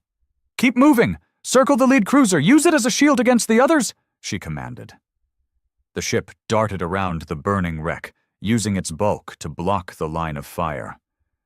The lead cruiser was listing now, secondary explosions rippling through its superstructure. Diana couldn't let up. Not yet. "Concentrate fire on their core!" she barked. The pulse cannons unleashed another salvo, and one shot struck true, right through the reactor housing. A blinding burst of energy erupted, and the command cruiser fractured into 1,000 fiery shards. "First target neutralized," Malik reported, trying to keep the relief from his voice. But the victory was short-lived. The remaining 2 cruisers split, moving to flank. One fired a focused beam that grazed the Abyssal Wrath's port side, searing the hull. "Port shields down to 30%, Malik called out. Diana gritted her teeth. "Deploy countermeasures, launch decoy drones and scramble their sensors." Tiny drones shot out from the ship, scattering in a wide arc and broadcasting false signals. The cruisers hesitated, their targeting systems flickering with interference. Diana didn't waste a second. "Turn hard to starboard and fire a torpedo spread. Make it look like a retreat." The Abyssal Wrath pivoted sharply, feigning a desperate escape. The enemy cruisers bit down on the bait, pursuing with reckless speed. As they moved to follow, the torpedoes detonated behind them, disrupting their formation. "Now, full power to thrusters! Swing around and target their engines!" Diana ordered. The ship spun on a dime, firing into the rear of the closest cruiser. The blasts tore through its propulsion systems, and the vessel began to drift, powerless and vulnerable. Diana seized the opportunity. "Finish it off! Center mass!" The next barrage ripped through the cruiser's spine, and the ship disintegrated, fragments scattering like meteors. Malik glanced at her, his eyes wide with awe. "One left, Captain." They're adjusting, preparing to jump. Diana wouldn't allow it. If the last cruiser escaped, they'd call in reinforcements, and the colony would be doomed. "Fire the interdiction pulse. Disable their FTL," she commanded. The Abyssal Wrath fired a shimmering wave of energy that enveloped the cruiser, disrupting its jump drive. The enemy ship slowed, its engines flaring erratically. Diana didn't hesitate. "Target their bridge and fire," she said, her voice cold and unyielding. The pulse cannons hammered the cruiser's command center, and a massive explosion blossomed across its front. The vessel lurched, then fell silent, drifting like a gutted carcass. Silence hung over the bridge as the crew processed what they had just accomplished. 3 cruisers, annihilated with precision and fury. Diana finally allowed herself a breath, tension leaking from her muscles. "Damage report," she requested. Malik scanned his console. "Minor hull breaches on port side. Shields recharging. No casualties." Diana nodded, satisfaction tempered with exhaustion. "Good work, everyone. Get us out of this field and resume cloaking. We'll report back to command once we're clear." Malik hesitated, then spoke softly. "Captain, that was impressive. They didn't stand a chance." Diana met his eyes and allowed herself a faint smile. "We hit them where it hurts. Let them tell their kind that humanity isn't done fighting. Let them remember Abyssal Wrath." As the ship slipped back into the shadows, Diana took one last look at the debris field. The remnants of their enemy scattered like dust in the void. This wasn't just survival anymore. It was retribution, and humanity would not rest until the stars were theirs again. But somewhere in her mind, doubt still gnawed. How long could they keep this up? The Zenkal wouldn't underestimate them forever. One mistake, and it would all come crashing down. Diana straightened, pushing the thought away. One victory at a time. That was how they'd reclaim their future. As the Abyssal Wrath slipped into the safety of deep space, Diana finally allowed herself to lean back in the command chair, exhaustion settling into her bones. The bridge remained quiet. The crew focused on routine checks and system diagnostics. Despite the victory, a gnawing unease lingered in her gut. Malik approached with a data pad, his brow furrowed. "Captain, we've completed damage assessments. Minor hull fractures on the port side are sealed. Shield generators are back to 80% capacity." Diana nodded absently. "Good work. How's Alyssa?" "She's stable. Med team says she's shaken up, but no injuries besides malnutrition and dehydration. She's eating now." Diana glanced at the tactical display, her thoughts drifting back to the girl's haunted eyes.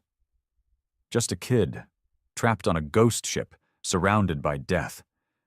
Diana knew that look too well. She'd seen it in herself the day Earth fell. "Malik," she said softly, "we can't keep picking up strays. This ship wasn't built to carry civilians." He hesitated, knowing the truth of it. "What do we do with her, then? We can't just drop her off at the next outpost. Too risky." Diana sighed, pinching the bridge of her nose. "No, we can't. We'll contact command and see if there's a safe point we can reach. Until then, make her useful. Train her. Let her feel like she's part of something." Malik gave her a nod. Understood. Before he could leave, the comm system crackled to life. "Bridge, this is engineering. We've got an issue down here. Can you come take a look?" Diana exchanged a wary glance with Malik. "On my way. You've got the bridge." She headed to engineering, passing crew members who were busy with routine maintenance. When she reached the main reactor chamber, Chief Engineer Kessler was waiting, his face twisted in a mix of frustration and anxiety. "What's the problem, Chief?" Diana asked, keeping her voice calm despite the tension creeping into her mind. Kessler gestured to the reactor console. "It's the cloaking matrix. We took a harder hit than we thought in that last skirmish. One of the stabilizers is fried, and the backup is glitchy. We're fine for now, but any sustained cloak could cause a feedback loop." Diana frowned. "How long to fix it?" He grimaced. "We need to replace the entire stabilizer coil. Problem is, we're fresh out of spares. I might be able to rig something temporary, but it won't hold up under heavy strain." She felt a chill settle in her stomach. Without the cloak, Abyssal Wrath was nothing more than a highly armed but painfully visible target. The Zenkal would tear them apart. "What about salvaging from the debris field?" Diana asked, trying to keep her tone measured. Kessler shook his head. "We'd need Zenkal parts to patch it properly. Their tech doesn't exactly mesh with ours, but I could jury-rig something if we had components from one of their cruisers." Diana's mind raced through the options. Going back to the debris field was a risk. More Zenkal could be on their way, but they couldn't afford to be caught without their cloak. "I'll make the call," she said at last. "Prep a salvage crew. I'll take a small team and the stealth shuttle. We'll move fast." As she made her way back to the bridge, her gut twisted with the weight of the decision. They'd barely escaped the last fight. Going back could mean walking straight into a trap. But staying vulnerable wasn't an option. Back on the bridge, Malik looked up as she entered. "Problem?" Diana kept her voice steady. "Cloaking stabilizers compromised. We need parts from the Zenkal wreckage. I'm taking a shuttle with a small team to salvage what we can." Malik's jaw tightened. "Captain, let me go instead. You're too valuable to risk on a scavenging mission." She gave him a hard look. "We're all valuable, Malik. Besides, no one knows their tech integration better than I do. You stay here and keep the ship ready for immediate extraction." He didn't argue further, but she could see the tension in his posture. As she gathered a small crew and suited up, she couldn't shake the feeling that something was wrong, like a shadow lurking just out of sight. The shuttle launch was smooth, and soon they were gliding back toward the wreckage field. Diana kept her eyes on the scanners, half expecting enemy signals to pop up at any moment. The wreckage of the lead cruiser loomed ahead, a twisted, floating carcass venting frozen gases into the void. Diana guided the shuttle in carefully, scanning for residual energy surges. "Radiation's still high, but it's stable," Ensign Harlow reported, her eyes darting across the sensor readouts. "We should be able to dock without exposure risk." Diana nodded. "Take us in. Nice and easy." As they locked onto the broken hull, Diana's gut churned with unease. She couldn't afford another ambush, not when the ship's survival depended on this mission. They cut through the outer airlock and slipped inside, their boots scraping against scorched metal. The cruiser's corridors were twisted and blackened from the reactor meltdown, Bodies floated in the dim light, Zenkal soldiers frozen in grotesque poses, their carapaces shattered by the explosion. "Stay alert," Diana whispered, moving cautiously forward. The team split up, each scanning for compatible tech. As Diana moved toward the engineering deck, she heard a faint sound, like scraping metal.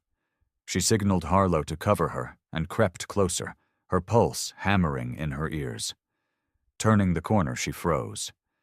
A Zenkal soldier, alive but gravely wounded, lay slumped against a control panel, its breathing ragged and shallow.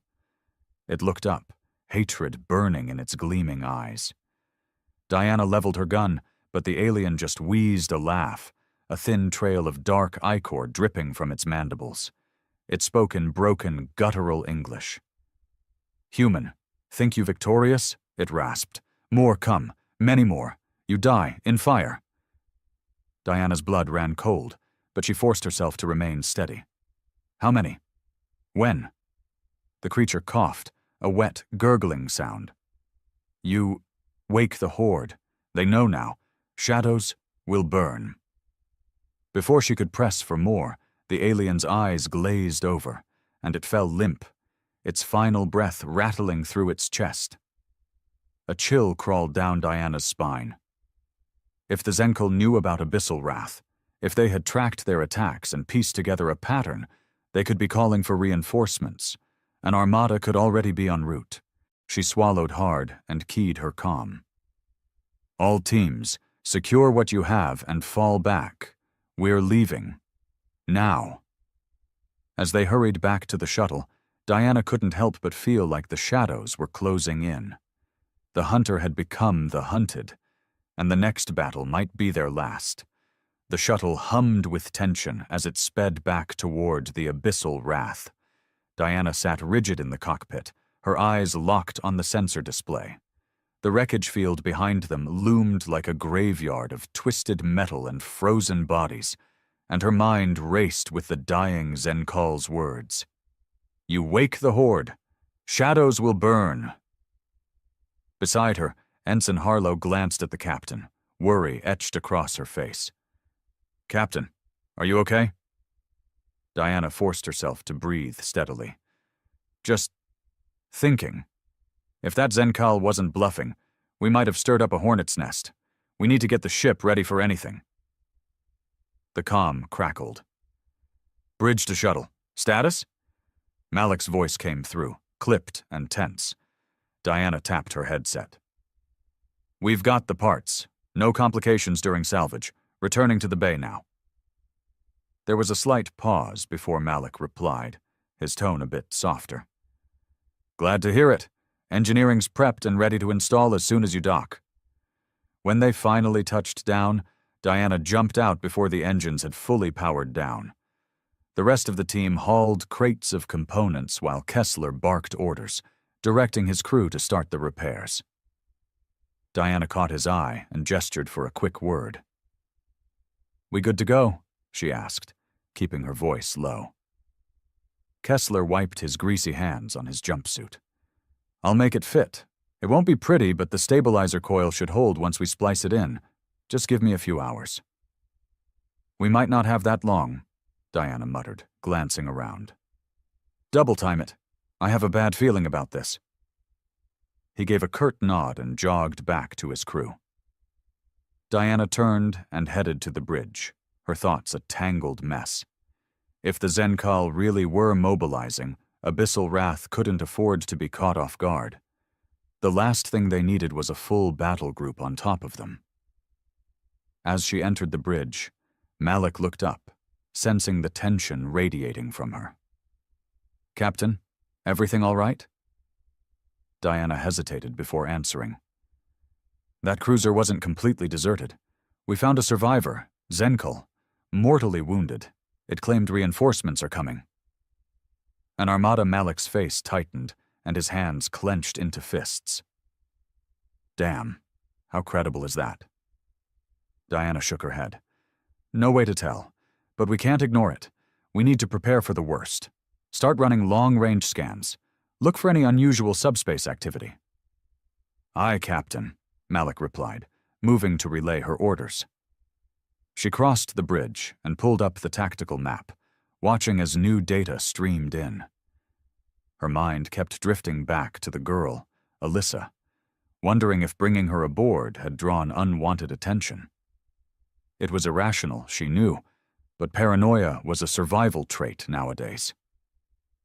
Malik approached again, his face grim. "Captain, we're picking up something. Faint signal on the outer edge of the system. Multiple contacts dropping out of FTL." Diana's stomach twisted. "How many?" "Looks like at least a dozen warships. Some cruisers, some destroyers. There's a battleship, too.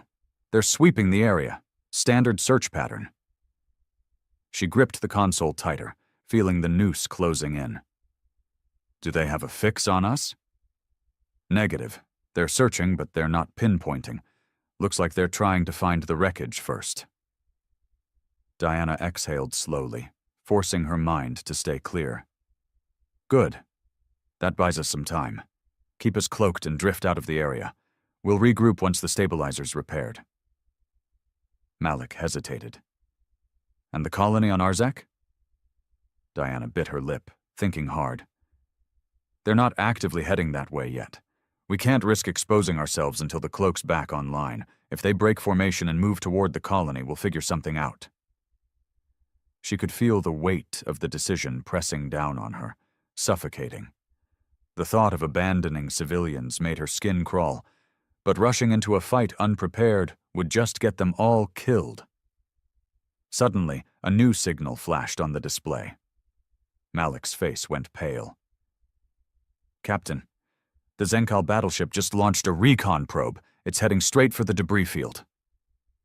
Diana's mind raced. "They're checking for survivors. If they find that dead cruiser, they'll know something's off. We can't let them gather evidence." Malik looked torn. "If we take out the probe, they'll know we're here." She squared her shoulders. "If we don't, they'll comb this whole sector until they find us. Load a high-velocity missile, minimal energy signature. As soon as that probe hits the debris field, destroy it." Malik gave the order, and the targeting officer confirmed the missile was ready. The seconds dragged as the probe crept closer to the field, skimming over shattered hull fragments and frozen bodies. "Range optimal," Malik said quietly. Diana took a deep breath. "Fire!" The missile shot forth, a barely visible streak. It struck the probe dead center, shredding it into tiny fragments.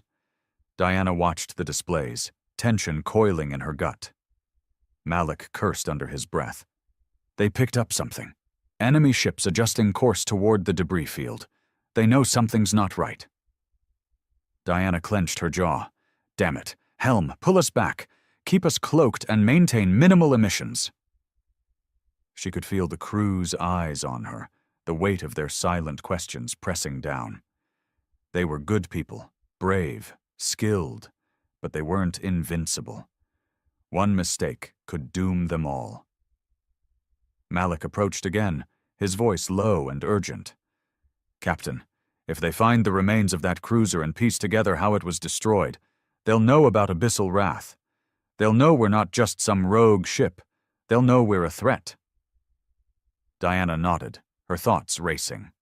"Then we can't give them time to think. Once the stabilizer is operational, we're going to hit them, hard and fast. Take out the battleship first, then scatter the formation. We'll make it look like the wreckage exploded from internal damage." Malik hesitated.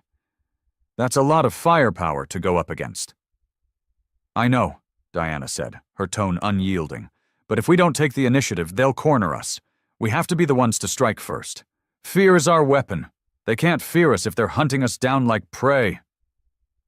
Malik gave a slow nod, understanding settling into his eyes. "Aye, Captain." Diana stared at the star map, calculating their next move. The Horde was coming, just like the Zenkal had promised. But they would learn, just as the others had before them. Humans didn't die quietly.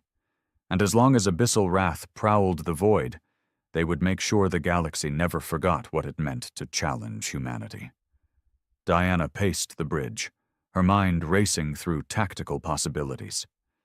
The Zenkal fleet was closing in on the debris field, and with the stabilizer still under repair, Abyssal Wrath couldn't risk uncloaking for a direct assault. The tension on the bridge was thick enough to cut with a knife. Malik approached cautiously. "Captain, engineering reports the stabilizer is at 50%. Kessler says he needs another hour to make it combat ready." Diana muttered a curse under her breath. "We don't have an hour. If they figure out what happened to that cruiser, they'll know it wasn't just an accident." She looked at the tactical display, tracing the formation of the enemy ships with her finger. They were tightening their search pattern, converging on the point where the command cruiser had gone down. One wrong move, and they'd be caught between a battleship and two heavy cruisers. Her mind worked fast, dissecting the situation. "What if we distract them? Give them a new target?" Malik frowned. "You're suggesting baiting them away?" "Yes," Diana replied, eyes sharp. "We still have a few long-range decoy drones, right?" He nodded slowly, catching on. "We could launch one toward the opposite end of the field, make it look like a human resistance ship breaking cover." Diana nodded. "Exactly. They'll chase the signal thinking they caught one of our stragglers. It might buy us time to finish repairs and regroup." Malik tapped the console, bringing up the drone deployment interface. "We can program it to emit intermittent human distress signals and power surges, make it look damaged but still fleeing." "Do it," Diana ordered, "and launch it at maximum speed once it's ready." As Malik got to work, Diana turned to the rest of the crew. "This is our best shot at throwing them off. If it works, we'll have a window to strike back. If it doesn't—" She let the thought trail off, not wanting to voice the worst-case scenario. Minutes dragged by, the crew working with quiet urgency. Finally, Malik gave her a nod. "Drone is programmed and primed, launching now." On the screen, the decoy shot out of the hangar, angling away from the debris field. It sent out sporadic bursts of energy, simulating a damaged engine. Diana held her breath as the enemy formation hesitated, their sensors picking up the sudden anomaly. "It's working," Malik whispered. "The battleship and one cruiser are breaking off to pursue." Diana exhaled slowly, allowing a flicker of relief. "Good. Keep monitoring their movements. As soon as the stabilizer is back online, we'll strike the remaining cruiser." The bridge remained quiet, everyone tense and focused.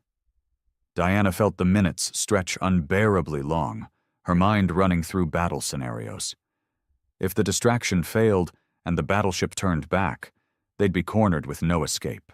Malik's console chimed, and he gave her a tight-lipped smile. "Stabilizer at 90%. Kessler says it's holding. We can risk cloaking maneuvers now."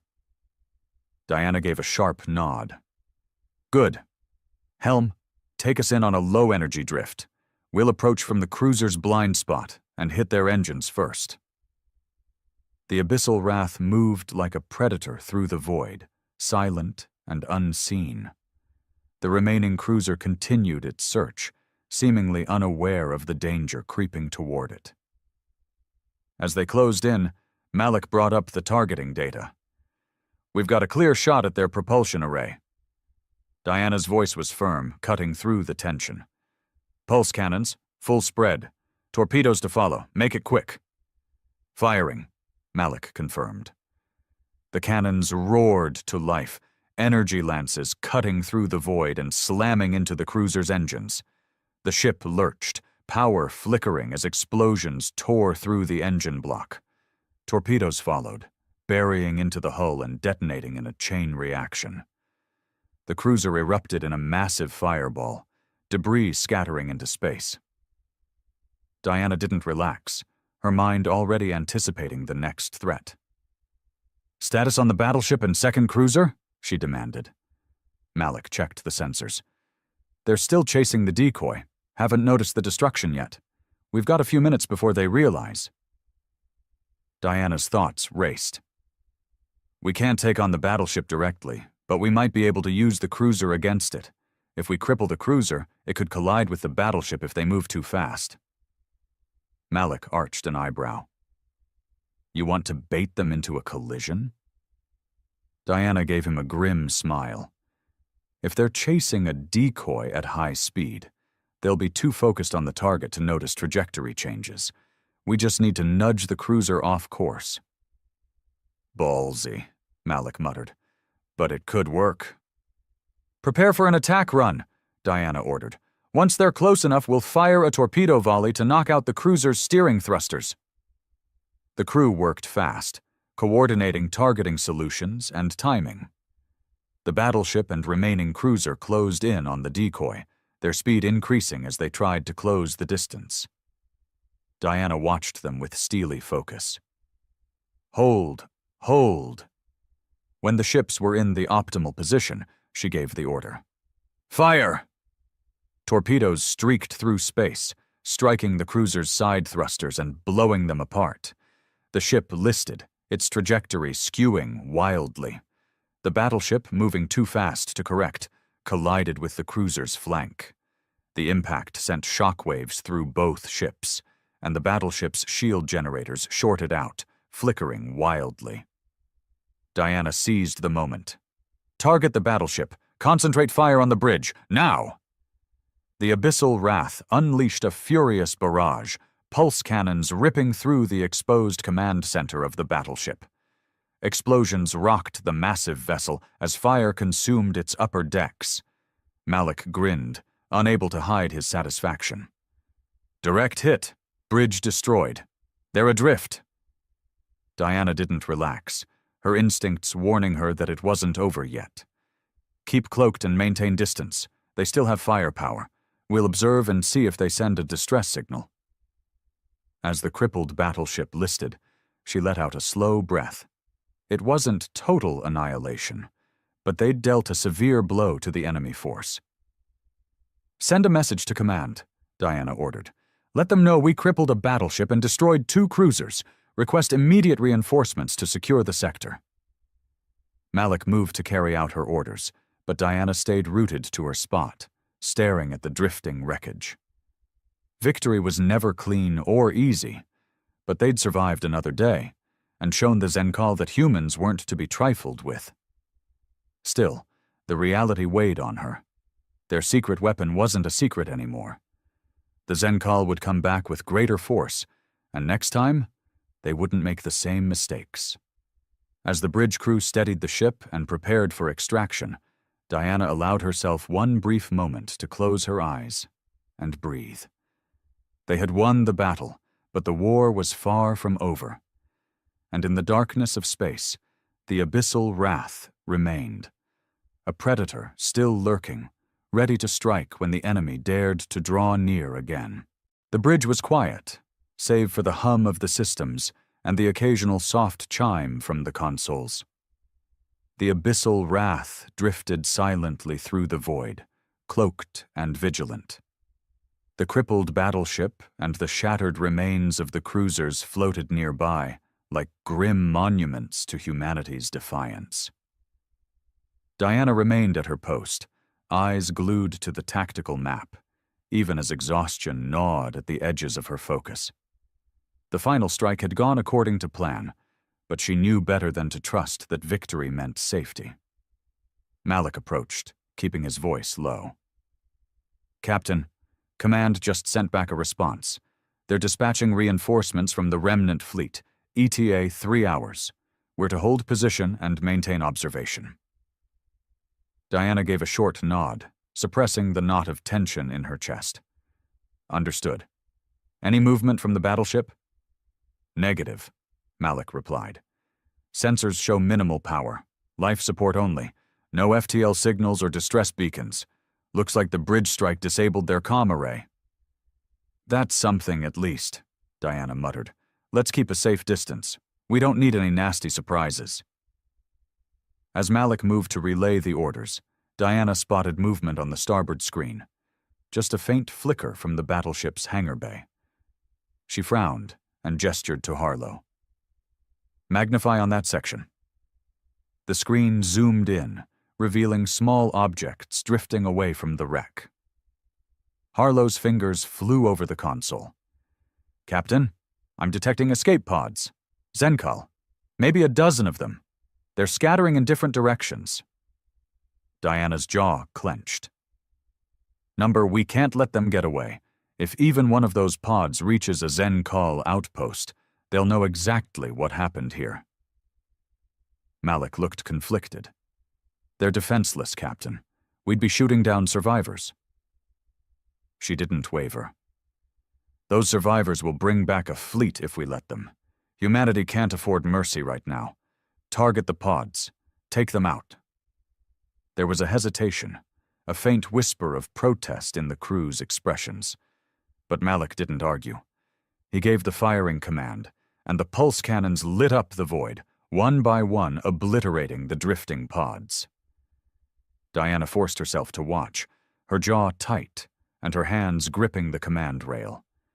These were the choices that haunted her, the lines she had to cross to protect the future.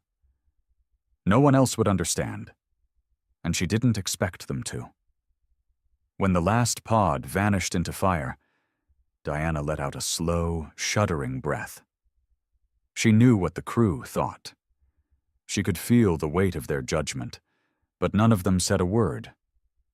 They trusted her to make the hard calls, even if they didn't agree. "Clean up the debris," she ordered quietly. "We leave no trace of our presence here." As the crew worked, Diana moved to the observation deck, needing a moment away from the watchful eyes and silent questions. She leaned against the railing, staring out at the field of stars, her mind replaying the battle over and over. A soft footstep made her turn, and she found Alyssa standing at the doorway, looking uncertain. Diana forced a small smile.